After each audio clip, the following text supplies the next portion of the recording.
Good evening সবাইকে। আমি শঙ্কর দাস, পিটিএলসি একাডেমিতে আরো একবার ওয়েলকাম। এই ভিডিওটা দিয়ে তোমাদের জাস্ট এই বার্তাটা আমি পৌঁছতে চাইছি যে আমি আবার পিটিএলসি একাডেমিতে ক্লাস শুরু করছি।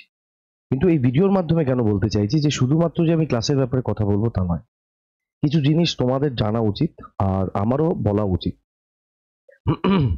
যদি এই কথাগুলো তোমাদেরকে কোনোভাবে বুস্ট করে যে লাইফে অনেক কিছু করা যায়, আমরা যেটা চিন্তা করি আমরা সেটাই ফাইনালি হয়ে দাঁড়াতে সক্ষম হই। কিন্তু তার জন্য পিছনে কি কি দরকার, কি না দরকার, কিভাবে একটা গল্পের ছলে আমি আমার জার্নিটাকে আজকে বলি। ভেবেছিলাম আরো কোনো বিরাট বড় কোনো জায়গা আসবে, তারপর বা সময় আসবে, তখন আমি নিজের জার্নিটাকে রিভিল করব। কিন্তু আমার মনে হয় এটা পারফেক্ট টাইম আর এটা পারফেক্ট পেস এই জিনিসগুলোকে তোমাদের কাছে আনা। শুরু থেকে শুরু করতে গেলে আমি বলি, প্রথমে আমিও তোমাদের মতো কম্পিটিটিভ সেক্টরে পড়াশোনা শুরু করি, ভালো করে বুঝবো। যথারীতি আমারও স্বপ্ন এসএসসি দিয়ে ইনকাম ট্যাক্স ইন্সপেক্টর। মেইনলি আমার স্বপ্ন যেটা ছিল সেটা হচ্ছে সিবিআই জয়েন করা, কারণ তার পাওয়া, তোমাদের যেরকম আজকে ডব্লিউবিপি কেপি স্টুডেন্টদের ইউনিফর্মের পিছনে পাগল, ঠিক আমিও তেমন ভাবে সিবিআই হওয়ার জন্য পাগল হয়েছে। তারপরে জার্নি শুরু করি আমি। তারপর দেখলাম যে পড়াশোনা যখন আমি শুরু করলাম আমি কিছুই জানি না, একদম কিছু জানি না। তারপরে যেই তোমার কি বলে একটা নর্মাল ইনস্টিটিউশনে যোগদান করলাম, তার আগে যেই নামটা তুমি দেখো এই ইউটিউব চ্যানেলে পিটিএলসি একাডেমি, প্রসেনজিৎ তরফদার যে নামটা, যেটা আমার জীবনে একদম স্বর্ণাক্ষরে লেখা থাকবে, সেই মানুষটা হচ্ছে আমার দাদার, আমার তিন ভাই আমরা, তো সেই বড়দার আমার বন্ধু। তো তার কাছে যাই, তার কাছ থেকে গাইড নিতে যে কি করে কি সম্ভব। তারপরে যখন যাই সে আমাকে বলে যে সেই এক জায়গায় ইনস্টিটিউটে পড়ছে, সেখানে আমাকে নিয়ে গেছে, আমি ভর্তি হয়ে যাই ওখানে। আর এই দাদার কাছ থেকে আমি আস্তে আস্তে করে শেখা শুরু করি, কারণ সে অনেক বেশি জ্ঞানী ছিলেন আর এই ব্যাপারগুলোতে বড্ড পটু ছিলেন, ম্যাথস তার একদম নেক্সট লেভেল ছিল। তো সে জাস্ট ইনস্টিটিউটে গিয়েছিল তার প্র্যাকটিসটাকে বজায় রাখতে। তো আমিও গেছি ওই দাদার কাছে যে চলো দাদা আমাকে একটু পড়াও। তো আমি শুরু করি আমার জার্নি এইভাবে। আস্তে আস্তে যখন আমি দুবার, আমার মনে আছে আমি এসএসসি পরীক্ষায় বসেছি দুবার, দুটোই সিজিএল পরীক্ষায় বসি, আর দুবারই আমার সিলেকশন হয়নি। কিন্তু অঙ্কের প্রতি একটা প্যাশন আমার ওই পড়তে পড়তে ক্রিয়েট হয়ে গেছিল, যেটা আমি আমার ওই প্রসেনজিৎ দার কাছ থেকে সমস্ত কিছু শিখি। তারপরে আস্তে আস্তে আমার এক ভয়ঙ্কর রোগ লাগলো, যেটাকে তোমরা নর্মাল ভাষায় বললে অ্যাংজাইটি ডিপ্রেশন বলো। খুব বাজেভাবে, কারণ আমার ভুল মেডিকেশন হয়ে গেছিল। ভুল মেডিকেশন ইন দ্য সেন্স, ওষুধপত্র ভুলভাল খাওয়ার কারণে আমার নর্মাল মাথা ব্যথাটাকে ওরা মাইগ্রেন ভেবে উল্টোপাল্টা ওষুধ দিয়ে আমার অ্যাংজাইটি ট্রিগার করে দেয়, আর খুব বাজে রকম ভাবে। তো 1.5-2 বছর আমি টানা একদম ঘরের ভিতরে বন্দি, ওষুধ চলছিল, ব্যাস এইভাবে নিজেকে ঠিকঠাক করেছি। তারপরে যখন আমি বুঝলাম যে আর আমার সিজিএল দেওয়া সম্ভব হয়ে উঠবে না, কারণ আমি ওই সেকশন থেকে পুরো বেরিয়ে গেছি। কিন্তু তবু একটা মনের বিশ্বাস হয়, চলো লাস্ট বার একটা ট্রাই মারি। ওই লাস্ট বার ট্রাইটাই আমার সেকেন্ড অ্যাটেম্প্ট।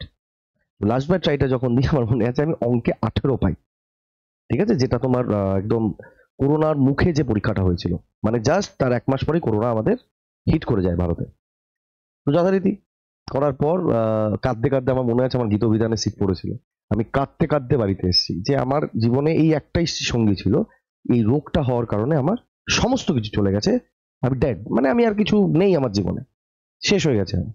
তো বাড়িতে এসেছি, মার কাছে কান্না করেছি, ছোট তো তখন, অত ছোটও না, মানে আজকে 20-র কথা বলছি, 20 না করোনা, হ্যাঁ 5 বছর আগে। তো কান্নাকাটি করেছি, মা বলছে চল আরেকবার লাস্ট ট্রাই নে, তারপর অন্য কিছু ভাবা যাবে। তো আরেকবার ট্রাই নেওয়ার জন্য আমি আবার উঠে পড়ে লাগি। ওই উঠে পড়ে লাগতে গিয়ে যখন আমি সমস্ত ম্যাথ 6 মাসের মধ্যে আমি আবার নিজের জায়গায় আয়ত্তে নিয়ে চলে এসেছি, কিন্তু বাকি সাবজেক্ট গুলো যখন পড়া শুরু করেছি আমি দেখছি কিছুই মাথায় রাখতে পারছি না, সব ভুলে যাচ্ছি সব। তখন বুঝলাম যে হবে না হয়তো। তো আমি সাহস করে নিয়ে মাকে বললাম আমার দ্বারা মনে হচ্ছে গভর্নমেন্ট জব আর হবে না, কারণ এই ম্যাথ তো উঠে গেছে, বাকি সেকশন শেষ। তখন বললো তাহলে কি করবি? যেই বলেছে কি করবি, আমি বল পেয়ে গেছি বুকে যে বাহ, তাহলে মানে স্কিপ করা যাবে। আমি কিছু না কিছু ঠিক করেই নেবো। আমার মনের ভিতরে একটা স্বপ্ন কোথাও না কোথাও জেগে গেছিল যে ম্যাথ পারি যখন, কিছু না কিছু, কারণ ইউটিউবে ততক্ষণে সব টিচার্সরা আসা শুরু হয়ে গেছে। তো আমি ভাবলাম চলো টিচারই হওয়া যাক। আমার বন্ধুর সাথে যখন আমার কথাবার্তা হয়, অ্যাকচুয়ালি আমার বন্ধুই এই কথাটা প্রথম বলে যে আমরা টিচার হতে পারি না, ওই মাথাটাই আমার লাগে। টিচার হওয়ার জন্য আমি আরো 1.5 বছর বাড়িতে মাথা নামিয়ে মানে খেটেছি, যত রকমের বইয়ের নলেজ যতটুকু হয়ে গেছে। তারপরেও আমি এক্সট্রা নলেজের জন্য এদিক ওদিক দৌড়ানো, উইকিপিডিয়া, ইউটিউব, গুগল, কিছু বাদ রাখিনি। কোনোদিনও তুমি আমার বাড়িতে আসলে তোমাদের দেখাতে পারবো আমার যে বইয়ের যে সেকশনটা কত লম্বা, শুধু ম্যাথেরই বই পাবে, আর কিছু বই পাবে না। তো এইভাবে আমার জার্নি শুরু হয়। তারপরে প্রথম আমি ইন্টারভিউ দিই আর প্রথম ইন্টারভিউ কলকাতার যে কটা অফলাইন সেক্টর আছে। তোমরা বলো না যে স্যার আপনি কোনো জব পাননি, আপনি কিভাবে এটা পড়ান? ভাই আমি জব পাইনি, গভর্নমেন্ট জব মানছি, কিন্তু আমি যেখানে যেখানে ম্যাথের ফ্যাকাল্টি হিসেবে ইন্টারভিউ দিয়েছি, যত নামচিন ইনস্টিটিউট চেনো, বলতে তো পারবো না, বুঝতেই পারো, তো যত নামচিন ইনস্টিটিউট চেনো সবটা জায়গায় আমার একবারে সিলেকশন হয়েছে, একবারে। 7টা জায়গায় টোটাল ইন্টারভিউ দিয়েছি, 7টা জায়গাতেই সিলেকশন হয়েছে, 7। কিন্তু সেগুলো অফলাইন সেন্টার। অনলাইনে তখন বেঙ্গলের ওই সেকশনগুলো এখনো ওরা ঠিক মতো আসেনি, কিন্তু অফলাইন ওদের বিরাট নাম, গোটা প্যান ইন্ডিয়াতে ওখানে নাম। ওয়েস্ট বেঙ্গলে ওরা খুলে রেখেছে সেসব সংস্থা, নাম বলতে পারবো না, বলবো না। তো যথারীতি ওটা হওয়ার পরে আমি বুঝলাম যে আমার তো যাওয়ার প্যাশন ইউটিউবে। তখনই আমাদের ইউটিউবে নয়, বেঙ্গলে কোনো ইনস্টিটিউটে আমি নাম নেবো না, যারা আমাকে আগে থেকে চেনে সেই ইনস্টিটিউশনস গুলোতে আমি জয়েন করা শুরু করি। তো প্রথম ইউটিউব চ্যানেল আমি যেখানে একদম ফার্স্ট আমার জার্নি শুরু করি, যেটা রানাঘাটে আছে, সেখানে আমি জয়েন করি। জয়েন করার পর সেখানে অ্যাকচুয়ালি আমাকে প্রথমে অফলাইন পড়াতে হয়েছিল 3 মাস, আমার মনে আছে। আর সব থেকে বড় কথা, আমি আমার জার্নি শুরু করেছি 2000 টাকা মাসিক বেতনে, মাসিক 2000 টাকা, ওই যে ওখান থেকেই। তারপরে ওই চ্যানেলের মাধ্যমে ইনস্টিটিউটের আন্ডারে ইউটিউব চ্যানেল, বিরাট নাম তাদেরও ওয়েস্ট বেঙ্গলে, সেখানে আমি প্রথম যাওয়ার সুযোগ পাই। তো ওখান থেকে আমার অনলাইনে জার্নি শুরু, মেবি ওটা অক্টোবর মান্থ 2022, 2022 না 2023 ভুলে গেছি আমি, মনে হয় 2022 হবে যত সম্ভব। তারপর 3-4 মাসের মধ্যে আমার নাম এইভাবে বেঙ্গলে ফাটে, আমিও অবাক হয়ে গেছিলাম যে আমি এতটাও এক্সপেক্ট করিনি। তারপরে আমি একটা পেড ব্যাচ আনলাম, যেটা আমার সারা জীবনে এই নামটা মনে রাখবো, দ্যাট ইজ অগ্নি ব্যাচ। এই অগ্নি ব্যাচের মাধ্যমে আমি ফাইনালি নিজেকে পুরোপুরি ইউটিউবে আর অনলাইনের মধ্যে আমি নিজেকে পুরো সঁপে দিলাম। তারপর কিছু মনোমালিন্য হওয়ার কারণে আমি জিনিসগুলোকে ঠিকঠাক ভাবে করতে পারলাম না, তারপরে আমাকে ওই চ্যানেলটা ছাড়তে হলো। ওই চ্যানেলটা ছেড়ে আমি প্যান ইন্ডিয়ার সব থেকে বড় এসএসসি, হ্যাঁ, প্যান ইন্ডিয়ার সব থেকে বড় এসএসসির ওই যে চ্যানেল বা ওই যে অ্যাপ তোমরা চেনো, সেই অ্যাপে আমার কল আসে, সেখান থেকে আমি চলে যাই ওখানে। ওখানে গিয়ে বাংলাতে একটা কোর্স কমপ্লিট করাই। 2-2.5 মাস ওই অ্যাপটা এখানে ছিল, মানে আমি জবে থেকে জয়েন করেছি তারপর ছিল। তো অ্যাকচুয়ালি ওরা 1 বছর ধরে, কিন্তু আমি একদম এন্ড পয়েন্টে গেছিলাম। তবু আমি আমার যথাসাধ্য চেষ্টা করে অনেকটা চেঞ্জ করার চেষ্টা করেছি, বাট ওদের এক্সপেকটেশন অনুযায়ী হয়তো সেটা হয়নি, কিন্তু 2 মাসে কি বা করা যেতে পারে। তারপর ওই চ্যানেলটা এখান থেকে চলে গেল। আমি খুব হতাশ হয়ে পড়লাম, তখন আমি কলকাতায় শিফট হয়ে গেছি শুধু এই চ্যানেলে পড়াবো বলে। খুব হতাশা, ব্যাংক্রাফ্ট, বোঝো, আমার পকেটে একটা টাকা করি কিচ্ছু নেই, আমি ফুললি কনফিউজড। দুটো ভাই আছে আমার, অনেকগুলো স্টুডেন্ট আছে যাদের সাথে আমার রাত ভোর কথা হতো। আমি 3-4 রাত আমার মনে আছে আমি ঘুমোইনি, আমি দিনের বেলা ঘুমিয়েছি, রাত্রিবেলা ঘুম আসতো না আমার, যে কি করব লাইফে। এত বড় স্বপ্ন যে এত একটা শিক্ষক হব ওয়েস্ট বেঙ্গলে, ম্যাথের যে সেকশন সেগুলোকে চেঞ্জ করব, অনেক কিছু নতুন আনবো, কিছুই হয়ে উঠছে না, পাগল পাগল লাগছিল নিজেকে। ফাইনালি ওই হয় না বুকের ভিতরে একটা সৎ সাহস, যে দুটো ভাই বা আমার কিছু স্টুডেন্ট যেভাবে আমাকে সঙ্গ দিয়েছে, যেভাবে আর কি, যে আমি ডিমোটিভেট হয়ে পড়েছিলাম, ডিমোটিভেট অ্যাকচুয়ালি নয়, মানে ওই হতাশা, যে আমি চাইছি তো অনেক কিছু করতে, কিন্তু আমার ওই সোর্সটা নেই। তারপরে কি জানি না কোথা থেকে কি অ্যারেঞ্জ হলো, লোন টোন ঠিক অ্যারেঞ্জ হয়ে গেল। ওই বলে না যে মনের ভিতরে সেই একটা অদম্য যদি ইচ্ছে থাকে, তাহলে সবাই একদম লেগে পড়ে ওই জিনিসটাকে সাকসেসফুল করাতে। ঠিক আমার সাথে তাই হলো। আমিও জানি না কোথার থেকে সমস্ত টাকা পয়সা জোগাড় করে আমি এই তোমার পিছনে আমার digital board, digital camera, even digital mic, আমার এই 3টে জিনিস প্রচন্ড এক্সপেন্সিভ, আমি এটুকু বলে দিই। আমি কোনো কম দামি জিনিস কিনিই নি, কারণ আমার ইচ্ছা ছিল যে আমি আমার এটাকে একদম জান দিয়ে তুলবো। আর জন্ম হলো পিটিএলসি একাডেমি, যেটা তোমরা তো এখন দেখছো। এই পিটিএলসি একাডেমি যখন খুলবো, ভালো করে বোঝো, তার 15-20 দিনের মধ্যে বিরাট বড় অ্যাক্সিডেন্ট হয়। খোলার হওয়ার মানে এখনো খুলিনি ধরে রাখো, 15-20 দিন আগে যিনি আমার স্যার প্রসেনজিৎ দা, তাকে গিয়ে আমি বলি যখন প্রসেনজিৎ দা যে এরম এরম আমি করবো, তখন প্রসেনজিৎ দাও রাজি হয়ে যায় যে চলো তাহলে আমরা আবার নামবো, দুজন মিলে নামবো। জাস্ট যেদিন আমাকে বলেছে তার পরের দিনই সে অ্যাডমিট। তার পরের দিন আমার মনে আছে, কিছুদিন পরে তিনি মারা যান। এই চ্যানেলটার নাম পিটিএলসি একাডেমি হতো না। যেদিন আমার প্রসেনজিৎ দা মারা যান, তার ওই দিনই সন্ধ্যেবেলা এই চ্যানেলটার নাম হচ্ছিল ম্যাথামেটিক্স মামা, যেটা তোমরা টেলিগ্রাম চ্যানেল নামে চান। ওই ম্যাথামেটিক্স মামা নামটাকে আমি চেঞ্জ করে দিই, দিয়ে আমার গুরুদেব যিনি আর নেই এই দুনিয়াতে, সেই PTLC Prosenjit Tarafdar the legacy continue চ্যানেলটার নাম দিয়ে দিই। আর আমি পুরো নিজেকে সঁপে দিয়েছিলাম এই চ্যানেলে। 6 মাসের মধ্যে, উইদিন 6 মান্থ, 10,000 সাবস্ক্রাইবার গেইন করি, ভিউজ ছাপ্পার ফার্ক এই চ্যানেলে। তুমি একবার দেখে নিও এত ছোট চ্যানেলে এত ভিউজ কি করে। সব তোমাদের, মানে আমি জানি না তোমরা আমাকে কেন এত ভালোবাসো। আর আমি যেখানে গেছি স্টুডেন্টের মানে হেটও পেয়েছি, ক্রিটিসিজম পেয়েছি, কিন্তু অবিরাম ভালোবাসা পেয়েছি, অবিরাম। আমি জানি না তোমরা কি দেখো আমার মধ্যে, ভগবানই জানে। কিন্তু আমি, হ্যাঁ, আমি নিষ্ঠার সাথে কাজ করি, কোনো দিনও আমি এমন কোনো কাজে লিপ্ত হইনি যেটাতে খারাপ বা অপরাধমূলক ভুল আমার থেকে হতে পারে, কিন্তু অপরাধ কোনোদিন হয়নি। তো এই চ্যানেলটা কন্টিনিউ থাকে। 6-7 মাস 8 মাস পরে ফাইনালি আমার অবস্থা আবার খারাপ, কারণ লোন চোকাতে হচ্ছে তো আমাকে। আমি একটা অফলাইন সেন্টারে যাচ্ছি, এখানে যাচ্ছি, কোনো ফিক্সড ইনকাম নেই, যার কারণে আমি ফার্স্ট্রেটেড হয়ে যাচ্ছি যে প্রতি মাসে আমাকে এতগুলো টাকা ইএমআই দিতে হবে। তো যাকে তারপরে ফাইনালি কল এলো আমাদের পিডব্লিউ থেকে। পিডব্লিউ থেকে কল আসার পর বুঝতেই পারো পিডব্লিউ কি জিনিস বা তাদের মোরাল কি, তার নীতি কি। তারপরে আমি গিয়ে পিডব্লিউ জয়েন করি, কিন্তু হ্যাঁ তারপরে আমি আর পিটিএলসি চ্যানেলটাকে কন্টিনিউ করতে পারিনি, কারণ একটা বড় কোম্পানির সাথে ডিলিংসে আসলে তোমাকে এই জিনিসগুলো মানতে হবে যে ওখানে না চেয়ে সবকিছু করা যায় না, যেগুলো বোঝো তোমরা।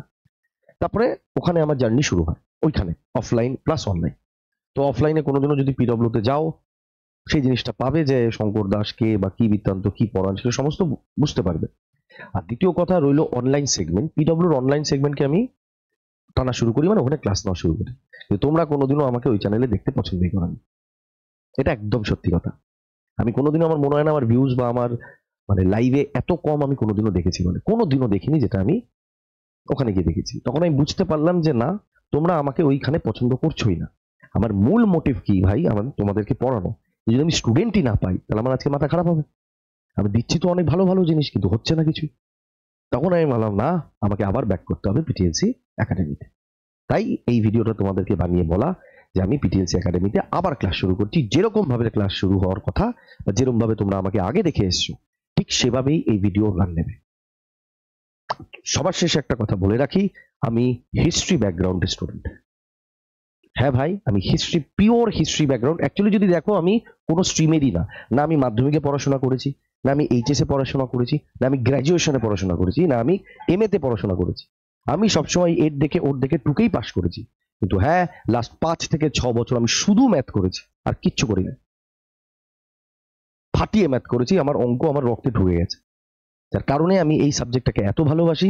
আর এই সাবজেক্টের মধ্যে যে ডিফারেন্সিয়েটটা তোমরা করতে পারো বাকিদের থেকে, তার রিজন একটাই, আমি সাবজেক্টের প্রতি প্রচুর ভাবে লয়াল। আর আমি প্রচন্ড ভাবে মানে ওই মানে শর্টকাট এই কাট, মানে আমি মেহনত করেছি, প্রচুর প্রচুর করেছি আর করে যাচ্ছি টিল দি ডেট। আমি শিখে যাচ্ছি এই ম্যাথস। তাহলে একটা হিস্ট্রি ব্যাকগ্রাউন্ডের স্টুডেন্ট যদি আজকে এইভাবে ম্যাথ করাতে পারে, তাহলে তোমরা একটা কেন হিস্ট্রি ব্যাকগ্রাউন্ডের স্টুডেন্ট একটা চাকরি কেন পেতে পারো না?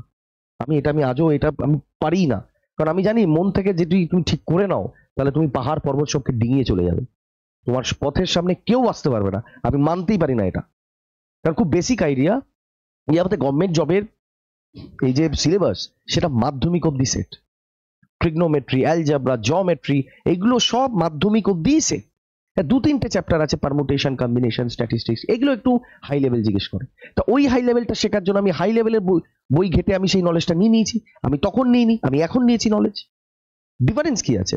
আমি তখন পড়িনি না, আমি এখন পড়েছি। এই জন্য মনের ভিতরে যদি সৎ সাহস থাকে তাহলে তুমি সব করতে পারো ভাই। আমার কাছে এটা কোনো দ্বিধাবোধ নেই। আমার আজকে জব লাগেনি, আর আমি হিস্ট্রি ব্যাকগ্রাউন্ডের স্টুডেন্ট। আমার কোনো তাতে, এই জন্য আমি সামনে সেই কথাগুলো বলি, যেন তোমরা এটা না ভাবো যে স্যার এটা নিয়ে রিগ্রেট ফিল করে, যে স্যার কেন না। হ্যাঁ, আমি রিগ্রেট ফিল করি, আমি ডেফিনেটলি রিগ্রেট ফিল করি যে আমার ম্যাথের প্যাশনটা এত পরে এসছে। যদি আজকে মাধ্যমিকের সময় যদি আমার এসে যেত, তাহলে আমি ওই ফিল্ডে গিয়ে ম্যাথে না জানি কি করতাম। এই রিগ্রেটটা আমার সারা জীবন এই জীবনে থেকে যাবে। তো কোনো কিছু আমার কাছে লুকানো নেই। হ্যাঁ, সবাই ভাবে যে আপনি একটাও পরীক্ষা দেননি, তাহলে কি? ভাই, পরীক্ষা দেওয়া অ্যাসপিরেন্টের কাজ, চাকরি খোঁজার জন্য। আর একটা টিচারের কাজ, সে টিচার প্রফেশনে কি করছে। আমি টিচার প্রফেশনে আজ পর্যন্ত একটা ইন্টারভিউ ক্র্যাক করিনি, হয়নি। এটা জেনে রাখো। ক্লিয়ার? তো জাস্ট এই কথাগুলো তোমাদেরকে বলা, যে মোটিভেট করা, যারা আজকে পড়তে চাইছো না, একটা হিস্ট্রির ছেলে যদি এইভাবে ম্যাপ করাতে পারে তাহলে তোমরা কি করতে পারো, এটা মাথায় রেখো। আর 2, এই চ্যানেল আবার ওপেন হচ্ছে, এই মাস থেকেই ক্লাস শুরু হবে। 21 তারিখ যে কথাটা দিয়েছি, আমি পুরো একদম দৃঢ় বিশ্বাস যে আমি 21 তারিখ থেকে ক্লাস শুরু করতে পারবো।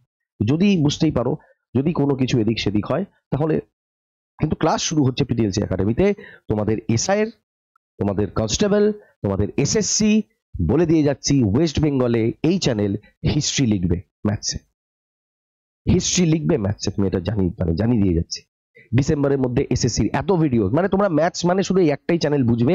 তার রিজন কি? আমার কন্টেন্ট যেরকম দিয়ে এসছি, আরো আবার তোর কন্টেন্ট যাবে, যে আইডিয়া করতে পারবে না। আর মানে দ্বিতীয় কথা, আমি এসএসসি নিয়ে কাজ করেছি, রেলওয়েজ নিয়ে কাজ করেছি, এইবার আমি যাচ্ছি ব্যাংক নিয়েও কাজ করতে। ওয়াহা ভি ঝন্ডে ঘর কে আয়েঙ্গে। এটা কি? আমার মনের ভিতরে একটা অদম্য বিশ্বাস। আর ওই বিশ্বাস কি করে আসে? কনফিডেন্স। আর ওই কনফিডেন্স কি করে আসে? অবিরাম মেহনত। কোনো রকমের কোনো ওই রিপ্লেসমেন্ট হতে পারে না, মেহনতের কোনো রিপ্লেসমেন্ট নেই। তুমি আজকে যেইটা চাইছো তুমি সেটাই হতে পারবে যদি তার জন্য 100% প্রস্তুত থাকো যে এই জন্য আমাকে এতটা পরিমাণ তোমাকে সময় দিতে হবে, আর সেখানে আমি একদম লয়াল, 1 মিনিটও নষ্ট করবো না। যেদিনকে এতটা দৃঢ় হয়ে যাবে, চাঁদে চলে যাবে ভাই। WBP, KP, SSC এগুলো কি পরীক্ষা, তুমি চাঁদে চলে যাবে। বেশি ভিডিও বড় করতে চাই না, যতটুকু হয়েছে আমি আমার জার্নিটা তোমাদের কাছে শেয়ার করতে চাইলাম, আর এটা বোঝাতে চাইলাম যে আমি PTLC তে আবার ব্যাক করছি। তার মানে এই না যে আমি PW ছেড়ে দিচ্ছি, এটা আবার একদম ভেবো না। তোমাদের অনেক চিন্তা ভাবনা, PW আমি ছাড়ছি না, PWর সাথে সাথে আমি এখানেও ক্লাস নেওয়া শুরু করবো। ক্লিয়ার? Take care, bye. খুব শিগগিরই তোমাদের সাথে দেখা হবে ধামাকেদার ক্লাস কে সাথ। Take care, love you.